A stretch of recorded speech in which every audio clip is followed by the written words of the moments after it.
Well, hello, Facebook. Today is Friday, September the 20th. Oh my goodness, it's hard to believe it's that late in this month.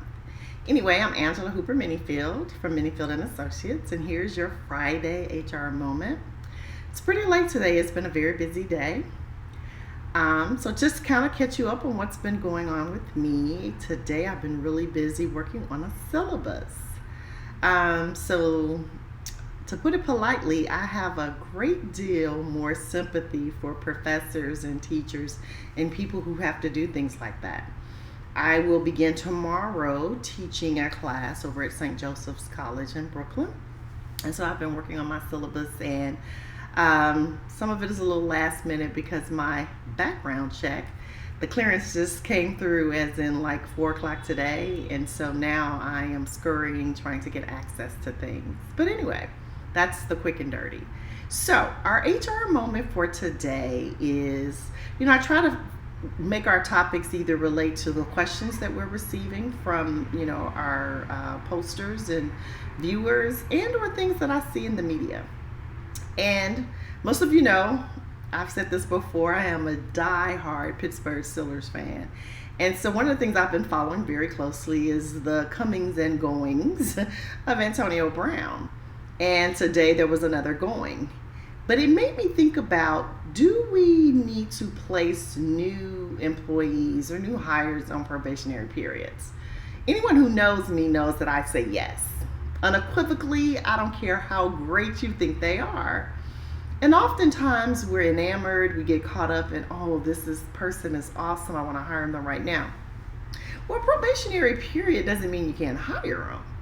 What a probationary period means is you are saying for 30 days, 60 days, 90 days, in the federal government, it used to be 2 years, now I believe it's 1.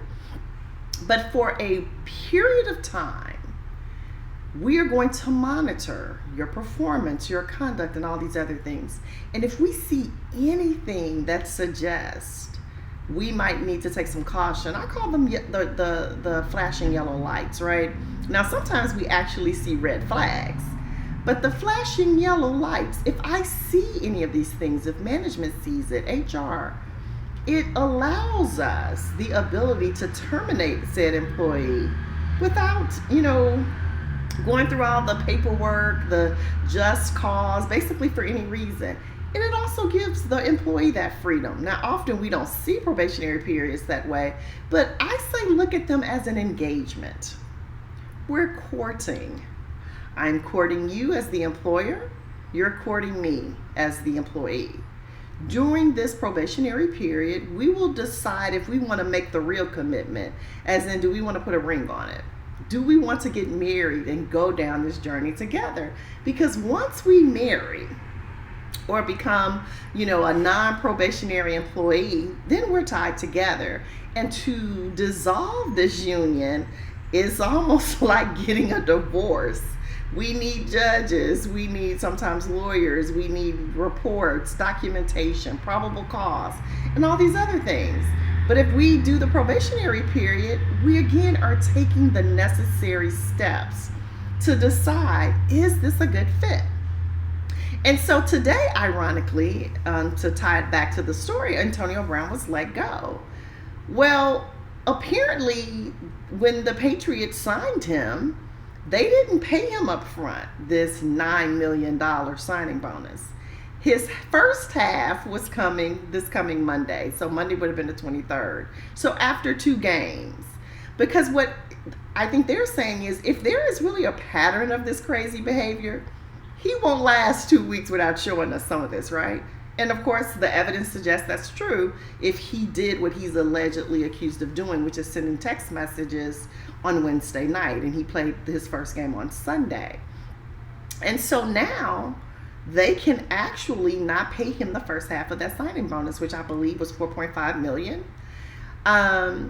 So that was a probationary period, even if it was only 2 weeks. So to answer the question, as an HR professional, as a person who's hired and unfortunately terminated my share of people, but again, I don't own the terminations. I feel that people fire themselves. There are policies, procedures, and rules, and if you break them, you get terminated. But anyway, I digress. During that probationary period, that let's take a look and see if we're a good match period, if there is something that is egregious, that raises concerns, or again, flashing yellows. We hired an employee one time, and I just remember thinking, man, this dude, I don't know about him. I don't think we should keep him. No one agreed with me. No one. I apologize for the noise you hear in the background. In Newark, we like to do motorcycle racing, so you guys can hear that in the background, right? And we have the windows up because it's hot in our apartment. But anyway, so this employee, no one agreed with me. Months passed, not quite a year though. Then other things start happening. And again, not to say I told you so, but the point I then made was, well, great. We have him under a probationary period, so we don't have to keep him. Oftentimes what others will say, and people will say, and I'm sure you hear it in your line of work, is, well, but how do we explain not keeping X when we kept Y? Well, did Y do what X did? Because one has nothing to do with other. And this is a common faux pas supervisors make. If I let Peter do it, then everybody will want to do it. No, everybody doesn't want to do what Peter wants to do. Quit managing out of fear. But anyway, so the fear was if we let go of, this particular individual, we would look guilty of some things. And oftentimes people know that the clock is ticking. They're aware of those probationary periods. And then they miraculously sometimes have injuries. Sometimes then they file complaints. So now they're protected, and we can talk about that at a later time. Nonetheless, if you have probable cause during such period and you can support it, you can still let them go and let the chips fall where they may. So, to answer the question, yes and always. I don't care if you're a small business and you're an owner with one hire, probationary period. I don't care if you are the supervisor of hundreds, probationary period. I don't care if you're a conglomerate, probationary period. So, have I made it really clear that I believe people should have probationary periods? I hope so. It is really important, but it's also important when we have these probationary periods that we make it clear, it's in writing. The employee understands that for this window of time, this is what the probationary period is. But again, say it in a way that makes it sound like this is for both of us. It's for you to also decide if you want to keep working here, and you can walk away with no strings attached, right? I don't even care if you don't give me, a month's notice or whatever, you may typically desire depending on the position. So it's really for both parties. Doesn't always feel that way, but that's the way it should be approached and described. So yes, do probationary periods. If you need any help with that, feel free to reach out. We have templates for things like those in our Supervisory Academy. And so we want you to be able to exercise these techniques no matter how large or small your business is. If you're a supervisor and you hire someone, or you're a business owner, you want the security and the safety to know that you have the ability to undo a bad decision. And yes, I said undo a bad decision because oftentimes we shouldn't have hired them in the first place. So today again is Friday, September 20th. And this has been your HR Moment from Menifield Associates. I hope you guys have a great weekend. We'll be back Monday, probably in the morning. We're going to switch some things up as we're revamping our platform and beginning to broadcast on different mediums. But again, I ask you to continue to send me the messages. I love them. I appreciate them. It helps me to know how I can serve you, my audience.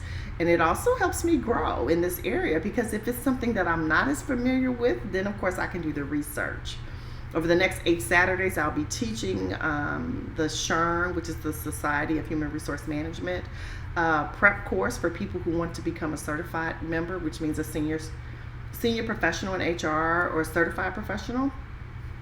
And what that does for me is it really forces me to, refresh my memory on the rules, regulations, policies, and procedures. So between that and your questions, you guys are really helping me be a better version of myself.